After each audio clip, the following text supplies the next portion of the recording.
Hello everybody, and welcome to the 12th session of the 12 days of FileMaker 12.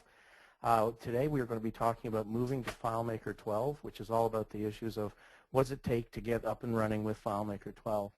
I am John Mathewson. I'm our moderator today, and our presenter is Tim Neudecker, who is the head of technology for KYO LOGIC. KYO LOGIC is a Westport based in Connecticut. We're serving the Northeast, and we are a development company serving a wide range of different types of clients. As you know, the FM Academy is hosted by the 7 companies that are shown on the screen, and our mission is basically to help people become more familiar with FileMaker, and obviously with the release of FileMaker 12 this becomes a great opportunity to review all the new features. Another very important thing to know is that 3 additional sessions have been added. We'll talk about that a little bit towards the end. And it should give you a great way to learn more about FileMaker 12 features. As you probably also are aware, there is a YouTube channel that you can attend.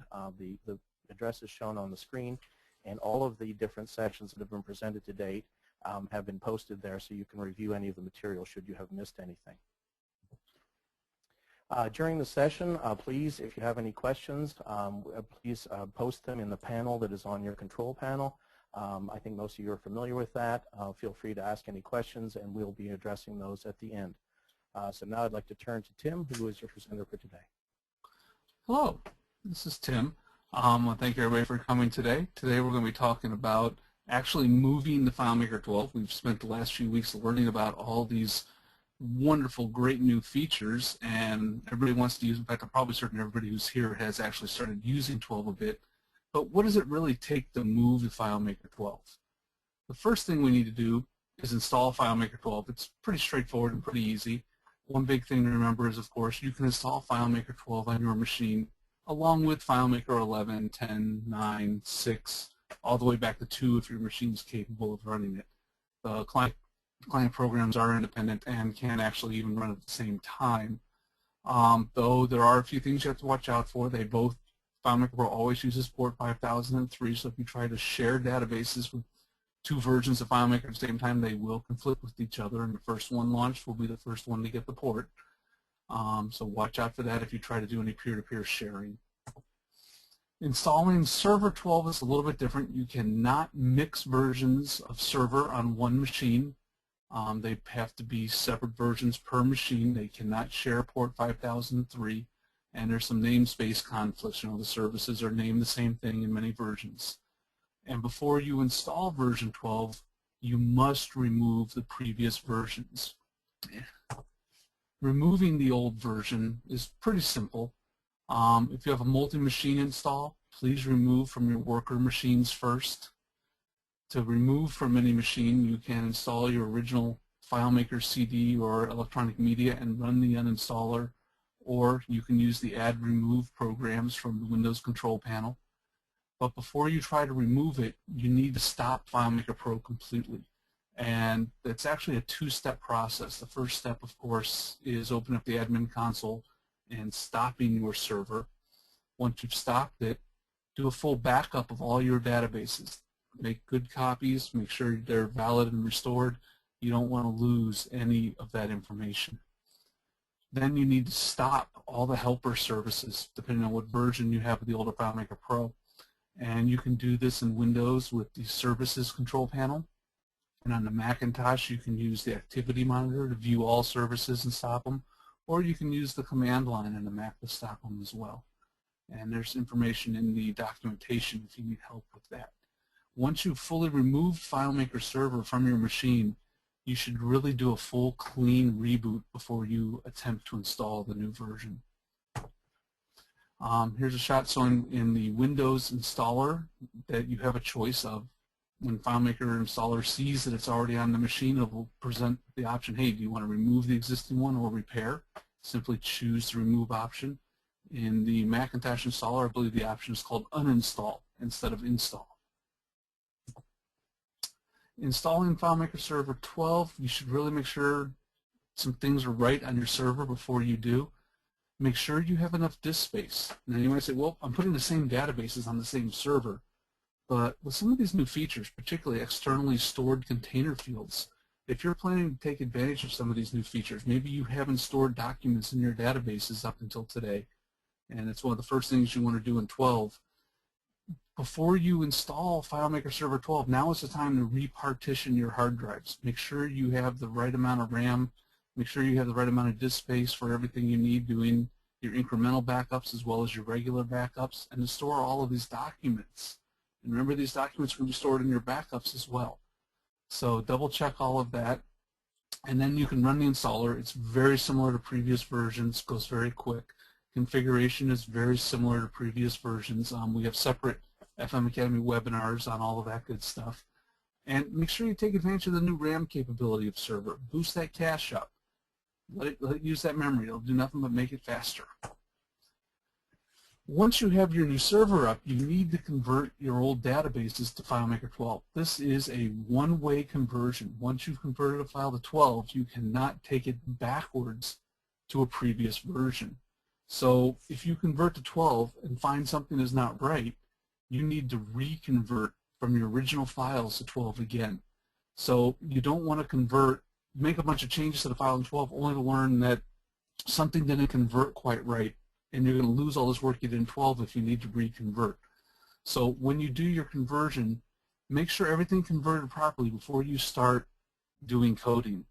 Also, you can only convert FP7 files to FMP12.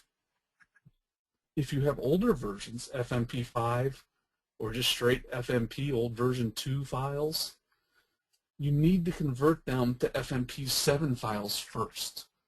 And this is not as simple as a conversion as it is going from 7 to 12. 7 to 12 is very easy, very quick to convert to, but the FMP5 to FMP7 is not a simple conversion. There is quite a bit of change between those versions in the way calculations, scripts, and layouts work.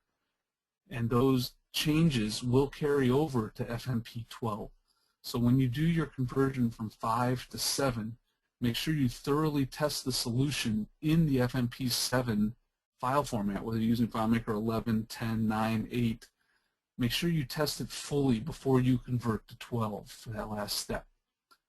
When you're doing the conversion to 12, it's not necessary to rename the old files because the .fp7 extension is on the old one, and when you make the new one, they'll have a .fmp12. So you'll get two files with the same base name but different file extensions.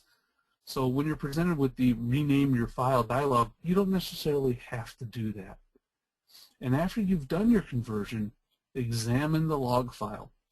Depending on the complexity of your solution, this log file can be short or long, but it's well worth your time to slip through it in BBEdit or Notepad+, and look for errors and anything that says did not convert right or had problems.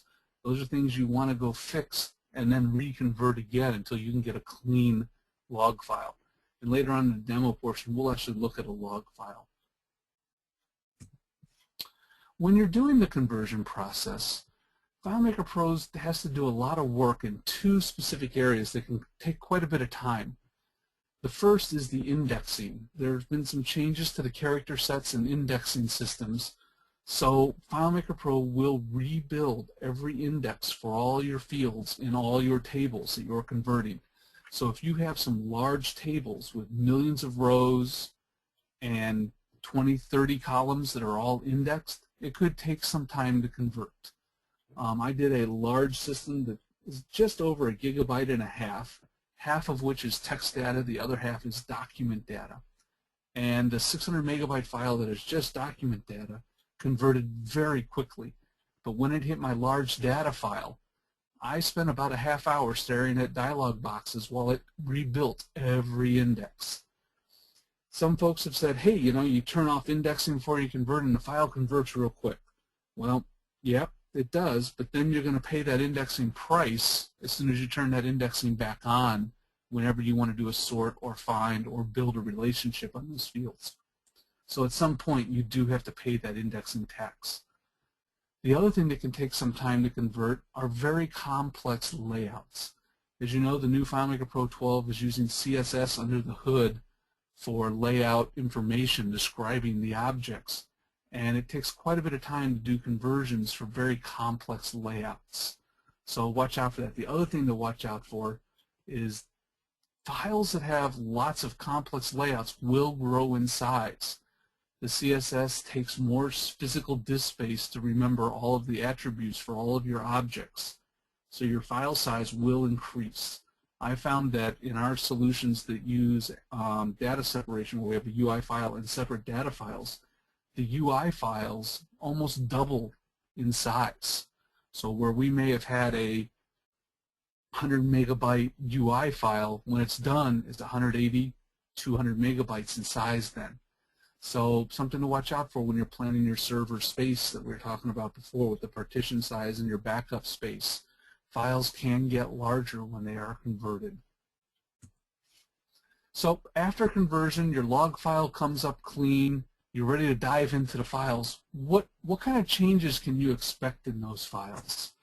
Well, at the file level, the file conversion process will change all of your external file references. It will remove any .fp7 extensions from the files. Remember, you don't have to have those for files to work. FileMaker 12 will remove those. In some contexts, the import script steps, they will also remove the .fp7, or they'll be changed to .fmp12 if needed. But FileMaker Pro can't find hard-coded references. So if you have maybe a text string within a calculation where you're building a pathway to do an import into a variable, you will have to manually go change those extensions to .fp12 and make sure that the file that's imported is also converted to FMP12. Remember, FMP12 cannot import data from a .fp7 file. You have to convert the FP7 file to FP12 to do those imports. Also, many folks will embed hard-coded file references in web viewer URLs so that you can have a web viewer do stuff with FileMaker Pro, and you will need to update these URLs as well. So anytime you have something hard-coded, FileMaker Pro will not attempt to fix literal strings, so you'll have to do that yourself. Here's an example of file references being changed, and this system worked just fine after it was converted, but as you can see on the left, the files all had the .fp7 file extension. After conversion and opened up in 12, that FP7 was gone. Still works fine, everything is great, so don't be scared if you see them disappear. Snapshot links, if you're using those, they will not, your old snapshot links will not work with a converted file. The snapshot links use the URL scheme that points to the old version of FileMaker Pro, so you will have to reopen your FileMaker Pro files and regenerate those snapshot links with the new version of FileMaker Pro, and then they will function for the new version. But you cannot use your historical snapshot links. So if you have a library of snapshot links, they will not work anymore. They'll still point to the old one though, so they will work with your old file. Open and close scripts have been removed from their original place in the Open tab of the file options. They've now gone to the Script Triggers tab, and they're associated with the on first window open and on last window close. We have a whole nother hour webinar on all the script trigger changes, so I'm not going to go into much detail on those here, but just know they've been moved. They're still there. They will still function and act just as they did in the prior formats. Plugins. This was a pretty big change. If you did auto update in your solution from server with plugins, the auto update plugin is gone. You must rewrite your plugin install scripts using the new containers. Fortunately, this is very simple. Where in the old days you had 20, 30 line scripts to do auto updating of plugins, now you can do that in 3 or 4 simple lines of code. And 2 of our FM Academies demonstrate this. The one on data storage and server space, which was done last week, and the one on container fields. Both have examples of using the new plugin auto update feature. It's very easy to do. It's no longer difficult, no weird coding involved. You just make a container field, throw the plugin in, and call the install script step, and it installs it. So it's really that simple.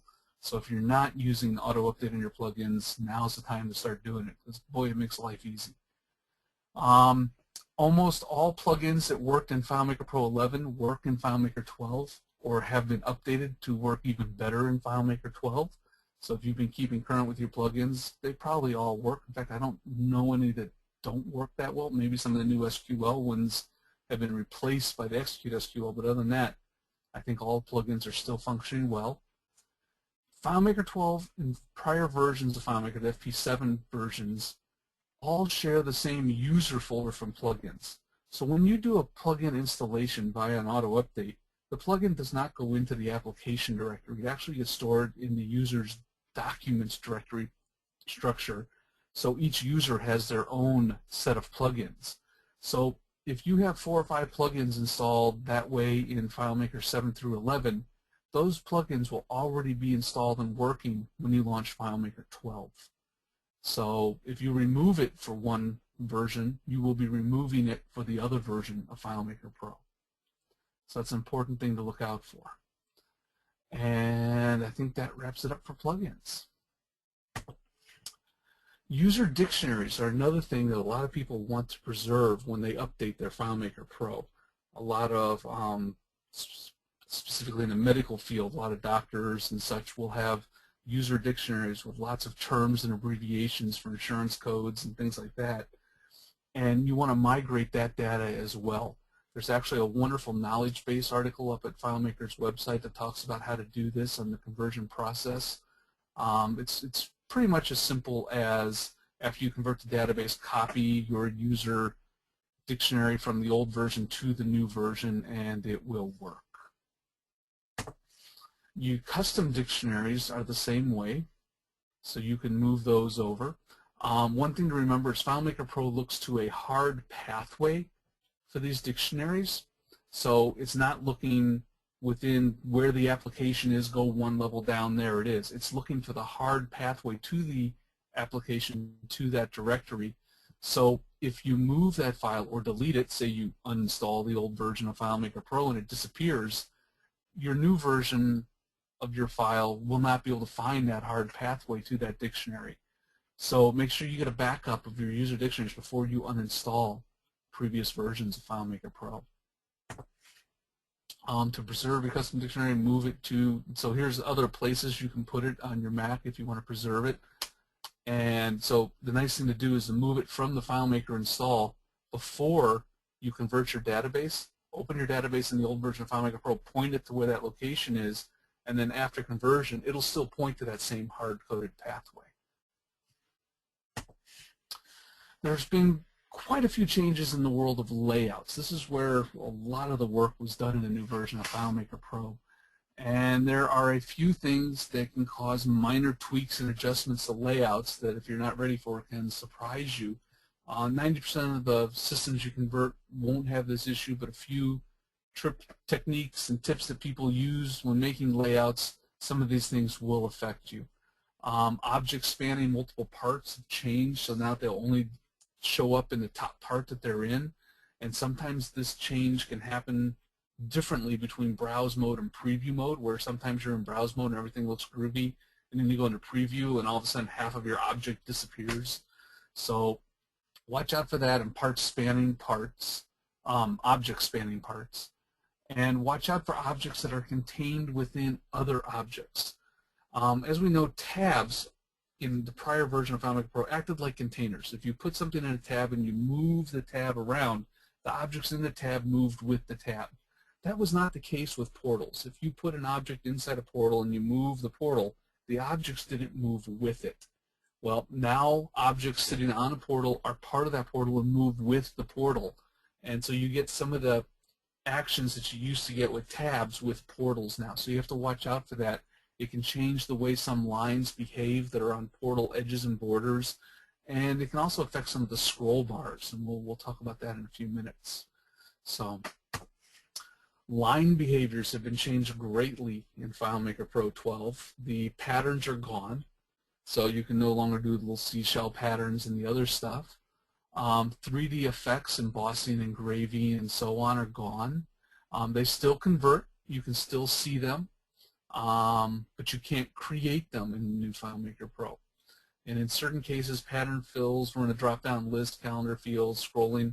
They may draw differently now that they don't exist, so watch out for that if you used patterns in the previous versions. Hairlines may be slightly different in some circumstances.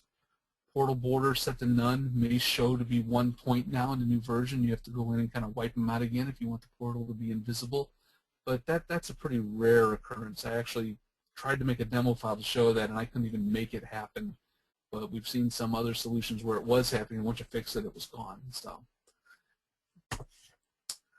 buttons and other objects that had text might come out a little bit smaller, so watch out for text that's getting cropped because of font size changes now that we're working with true points as opposed to pixels as our unit of measure. So things that hit odd numbers or were not even divisions of the number of points on the screen will now either round up or round down depending on where it hits. So you may get a line, you may not get a line. Some things may be nudged one dot one way or one dot the other way. So look out for these minor differences. But also with field sizing, some fields may appear to be smaller because the font size is slightly larger by 1 pixel now. So watch out for wrapping text and truncated field labels and such. And again, we talked about the field patterns disappearing. If you put a fill pattern on a part, such as a body or a footer, it's now going to be replaced by an image that has been set to tile as the new format for displaying images, which is very similar to how the patterns used to work. But it is no longer a pattern filling. It is now an image that is being tiled across that part. Arrows and portal scroll bars may be slightly offset depending again on how this conversion went from pixels to points and where it's placed on the layout. And watch out for those hairlines again. And 3D effects on portals may shorten by 1 point after conversion. So if you have some very exacting layouts, you again will find some things nudged around and you'll need to tweak them. Data and portal rows may appear to slightly shift. This is again to that movement of points to pixels, and so text baselines may be slightly in a different place, so watch out for that. Objects on top of portals and their borders are in the same position. The object's top border may appear truncated. Things may overlap differently because remember, portals are now containers with objects in them as opposed to the old transparent block area that anything within that line would show up. So now think of them more like tab panels. So, and again, that goes with the objects being grouped within portals as well. Portals are slightly different these days.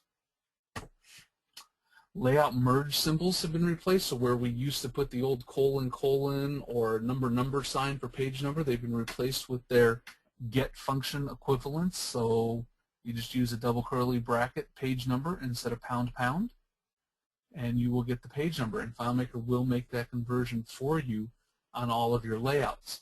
But one thing to watch out for is notice how much larger the get functions are. The fields will stay the same size, the text boxes, but if you touch and resize them, they may swell to their largest size so all the text appears.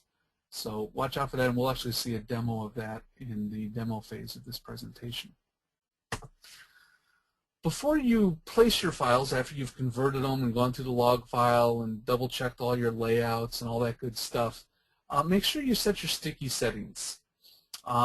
Set your grid setting the way you like it. So the default grid in FileMaker Pro 7 is 6 pixels, and that converts over as your major grid. And then if you want your minor hash marks in there, go ahead and set this stuff while you still have the file single user. Set your field sort orders, your record sort orders, your globals, your window positions, all these things you need in single user before you go ahead and push these files up to the server. Nothing drives me more crazy than when I go to a file somebody else has been working on single user and they push it up to the server and the fields are sorted in a different order than I like. I like alphabetical sorting. Some other folks I work with prefer field type. So I'll go in and I'll try to find the field and it's not there, and I'll try to figure out what happened to it. Then I realize, oh, it's down with the calculations, not up with the text fields. So when it's a real pain to change, actually. I take the file off the server, make the change, push the file back up. So should you move to FileMaker 12? I wholeheartedly say yes. Once you've been using FileMaker 12 for any period of real development, it's really tough to go back to 11, especially if you don't have the new container fields or the new layout tools, the alignment tools, which are absolutely wonderful and fun to work with. I have not found any really major gotchas There are a few performance changes that you need to watch out for. One real key one, if you have any looping scripts, looping for records, best practice has always been to go to a form view and loop through your records in a blank form view. And if you're not doing that, FileMaker 12 could be considerably slower. So I highly recommend that you follow some best development standards, and when you're looping records, go to that blank form view and loop through them, and you'll find FileMaker 12 can actually be faster than FileMaker 11. And FileMaker Go, what else is there to say other than it's free, and that's only free if you're using FileMaker 12. So if you want to do any Go development or deployment, cheapest way is to update your client and then free Go for all your users. That's just wonderful. So let's actually take a look at a demo file and see what we've got. Just hide our presentation. And I have a small file here in 7, and it is very small. There we go. So our first layout, I'm just going to go into layout mode. I've placed some of the merge variables on a layout so we can see them. I have some lines drawn, and I've made them kind of gross and ugly. I just wanted to do the embossing and the drop shadow and all that good stuff, and I made the lines real big so it's real obvious what's going on with each one of those. And the file has some file options set.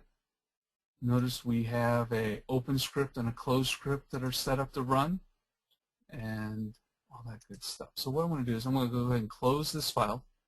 I always want to make sure your files are not in use when you convert them. I'm going to drag, drop it on FileMaker 12. I'm not going to do the rename, and I'm going to put this one on the desktop. And you can see a simple file. It converts very quickly and opens up. In browse mode, our two layouts look exactly the same. No real problem. When we go under File, File Options, you'll notice the open script and closed script are gone. They've been moved to the script triggers as we talked about, and they're all set up just as they were before. So we can change those so that all happens nice and neat. So let's go into layout mode, and the first thing you'll see is our layout is only this wide now. We talked about in the layout, so I can make the layout wider, and we can see that we have these here. If I try to resize one of these, I can make it big, but when I go to make it small, it starts wrapping down. We can't get that old size we used to have moving it. But if I come over here, I could manually shrink it to the size it used to be using the inspector. So it's the same trick we used to have in the old FileMaker. But you can see that the new merge variables are all converted for us. Here, we can get rid of these lines. We don't need them anymore.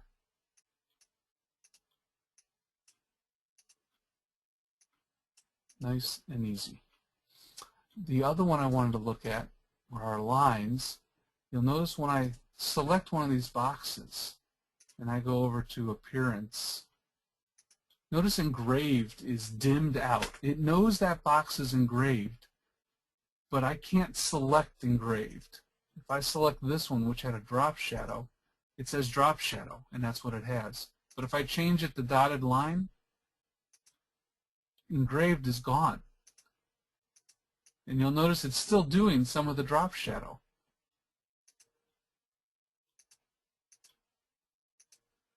So how can I get that back? How can I rearrange that? Well, one, we have the multiple undos, and of course I cannot save my layout.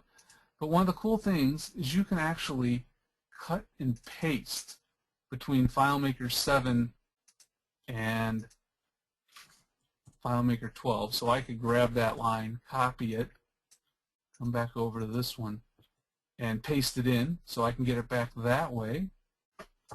Or I could select one I already have, and I can use the format paintbrush to carry that over. So if you still want to use embossing, engraving, I'm not sure why. I think the new stuff from around the corner, everything looks so much better and more modern than the old embossing and engraving.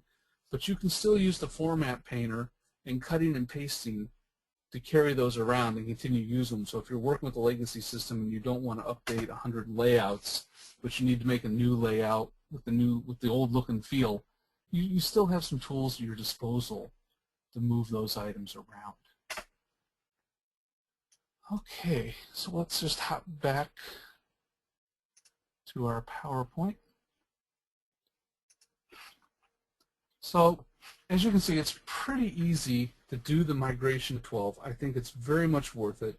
The big thing to remember is do lots of test conversions. Convert your file, test it, play with it.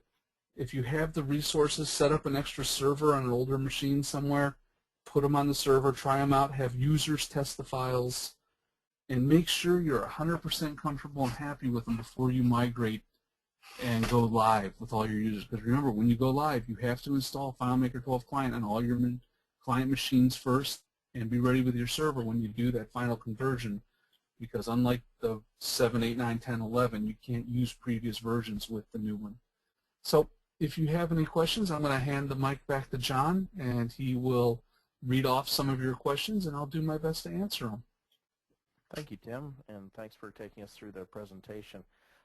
We have received several questions, and let's start off with one, and it regards running FileMaker 12 and FileMaker 11 on the same network. The person is asking, if you have two different servers, can you run them at the same time on the same network? Yes, you can. As long as they are on different IP addresses, they can be on the same network. Now, why do I say different IPs instead of different computers? You might run a virtual server, and if you're doing that, you can spin up other VMs on the same hardware. As long as they each have a unique IP address for each instance, you can run multiple FileMaker servers on the same box as well. And when you go to your open remote, when the files are opened up and you have two servers on your network, the FileMaker 11 client will only see the FileMaker 11 server, and the FileMaker 12 client will only see the FileMaker 12 client. Where you can get into some trouble, though, if you're trying to run 11 and 12 simultaneously, if you have two production environments with 11 and 12, and you have external users to your network, and you've set up port forwarding for port 5003 to one of your servers, both 12 and 11 use that same port. So you're going to have to do some razzle-dazzle networking tricks if you want to have clients through 11 and clients through 12 come through the same NAT server. In fact, I don't think I know a good way to do that, short of having maybe separate VPNs where you can forward that port from the VPN to different places, but that's getting a little bit outside our skill set for this meeting. But that's definitely something, if you're very interested, you can give us a call and we can help you with that type of a configuration. Thank you. Okay, Tim, this is with regards to importing an FP7 file. How does the importation work with themes? How is a theme selected, or how does the importation know what theme to use? Importing, I'm sorry, I guess I don't understand the question with importing. If you're converting a FileMaker 7 solution and it uses the older themes, those themes will convert over and they will look the same in FileMaker 11. Is that where we're headed with that? I think the question was not so much about importing, sorry, I was meaning a conversion. The person's asking if something was converted from FileMaker 7, FP7 format, how does that show up in FMP12 files with regards to use of the theme? Does it Okay. use? How does it know what theme to use? It will convert it and it will look the same. So if I come into this system and I make a new layout, and maybe we make a standard view, and I only have one table, and we'll put our one field over there, and I'll pick one of the old themes, the Earth theme. So there we are, nice and easy. We'll hit browse, and I will close that file so I can convert it. I will get rid of the previous conversion, and I will drag and drop that on FileMaker Pro. We will say open. I will tell it where to save it. World Buzz, I think. Where is my file? Did it not save?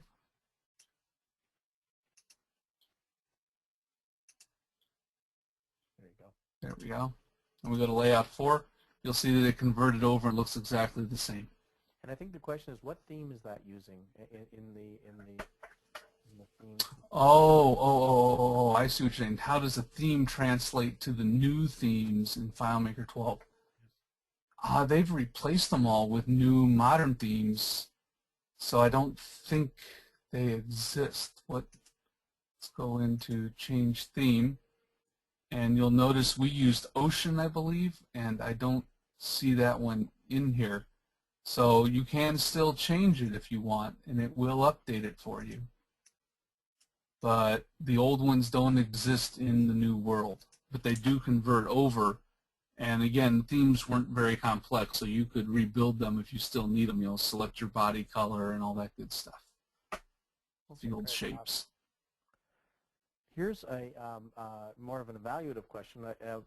From your perspective, what do you think the biggest benefits of converting to FileMaker 12 are? For me, the two standout features that I absolutely love the most are the new layout design tools, of course the new themes, the guides, all that great stuff that help us make wonderful, beautiful looking layouts that used to be very difficult to make in FileMaker Pro before we had those tools. And the external container data, I think, is just wonderful. I'm still testing the new server performance, but I'm finding the new server to be very fast. And I have not tested the improvements in web publishing yet, but that's one I'm looking forward to because we have a few web solutions we'd love to see sped up. Okay. And I think Execute SQL is amazingly powerful, but I think we're going to wait before we see the real power of that one shine. I think there's some stuff brewing that's just going to knock people's socks off when they realize how strong Execute SQL is. Here's a question. Could you show when you convert a file, is there any in-focus behavior that comes in with a converted file? Highlighting an in-focus button, for example? Oh, no. If it wasn't there before, it's not there in the new file. FileMaker, when you convert files, will try its darndest to keep behavior to be exactly as it was in the new version as it was in the prior version. So all of the new features where you can get mouse over, mouse in, all that great stuff will not be turned on. Is there any change for your states? They'll all just be normal state. Sorry, Tim. Okay. Is there any change in behavior for inserting graphics in FileMaker 12? So, for instance, if you had arrows or other things that are graphic objects to indicate things to users, has there been any change in behavior in FileMaker 12 compared to FP7 files?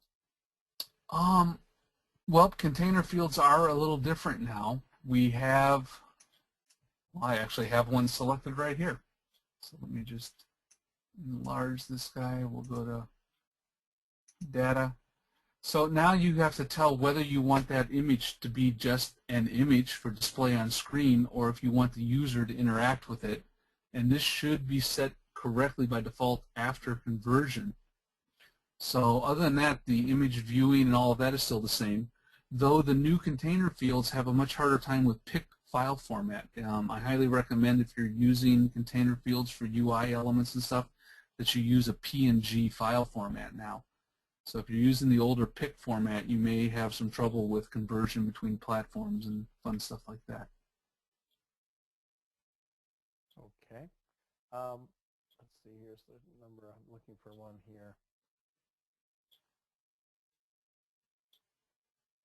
Here's a question about experience with converting FP7 files. Have you converted any files where you found that the results were not satisfactory?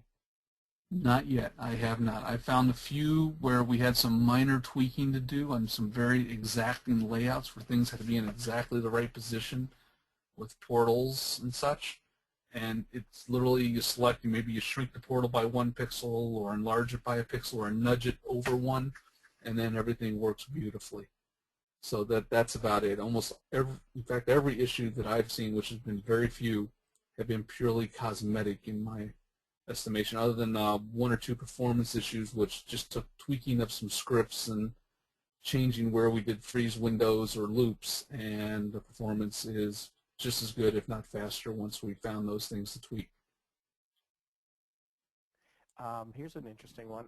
Is there any way to control programmatically what theme is used? So, for example, to change the theme when something was going to be printed, or have any control over that using any sort of FileMaker programmatic controls?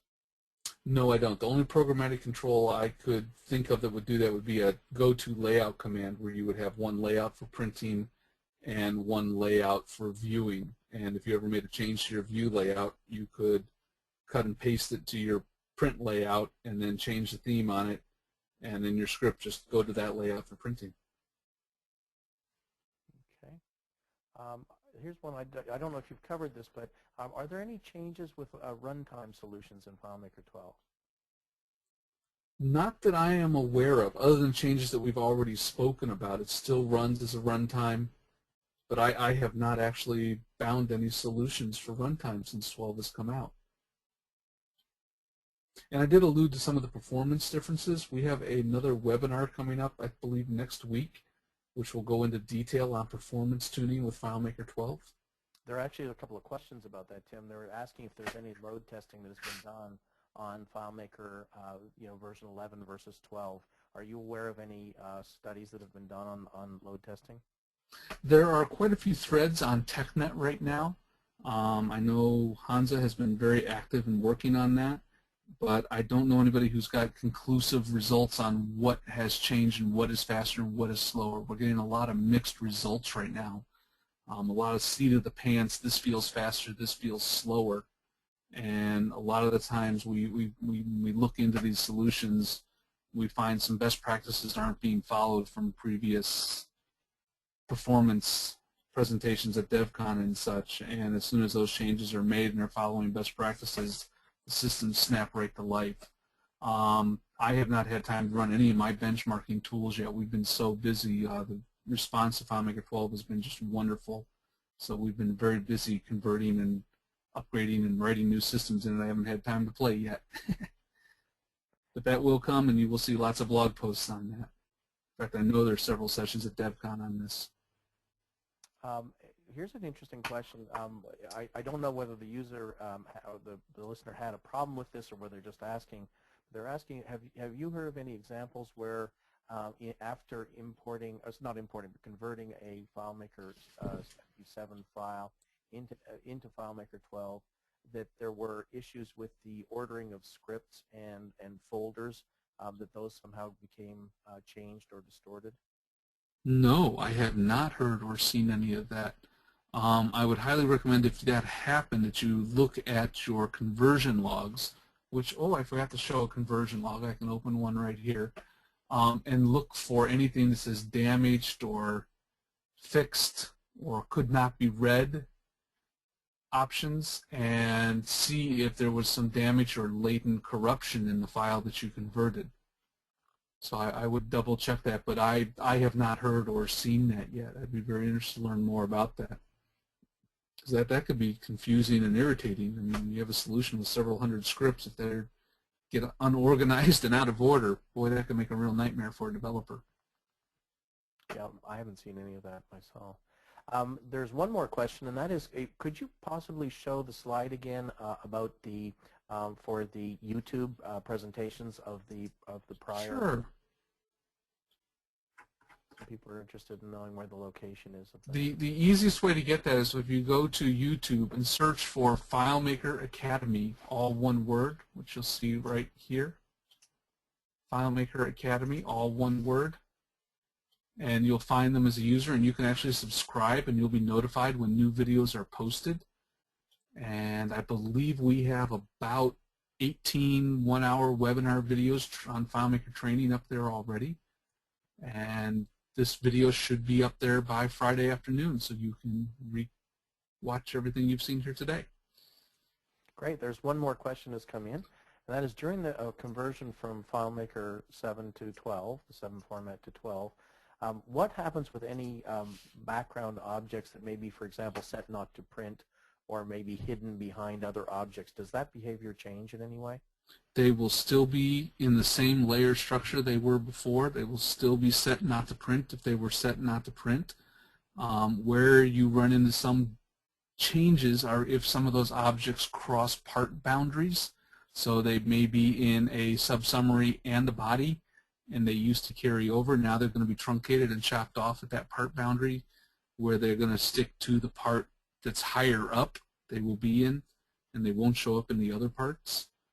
But other than that, they should work and view exactly as they did before. We keep getting a few more questions here. If you've got some more time, we can Sure. ask them. Can a managed container data be set to a path that's different than the location of your base FileMaker files? No. When you place the files on the server, the storage location can only be relative to the files on the server and relative below those files. So you can't go back a directory with a // or something. You can only go down from where the live file is stored. And that's more to do with server security than capabilities of FileMaker Pro. We don't want people to explore the server with FileMaker. Okay, and this one's maybe a little specific, but I'll ask it. There's one listener that is using an ODBC driver to access a FedEx on a PC computer, and they're wondering, will the ODBC driver that worked on FileMaker 11 work on FileMaker 12?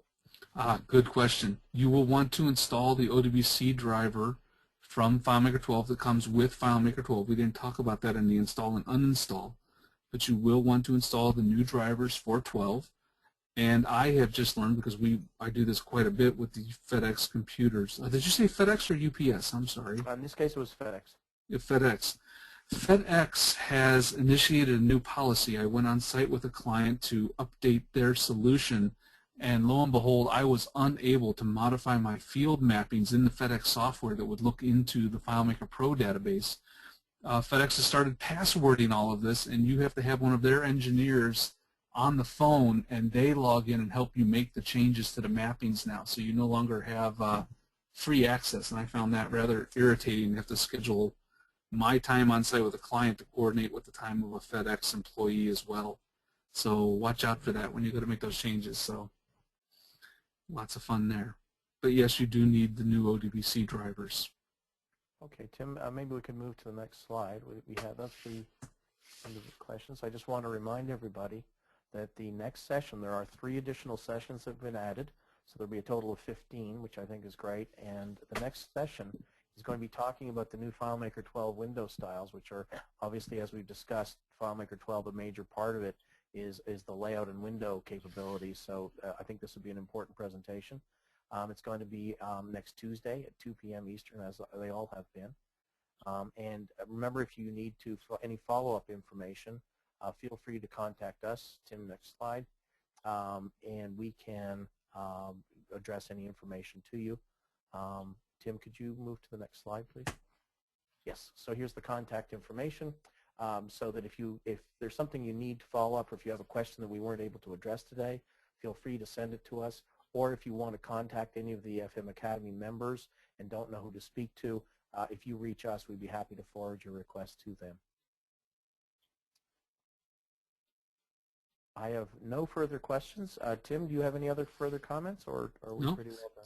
There will be other sessions on the performance tuning. I purposely avoid some of those not to steal the thunder from those presenters, so please join us for the server performance and other sessions. Great. Well, thank you, everyone, for joining us today. And Tim, thank you for your time. Thank you.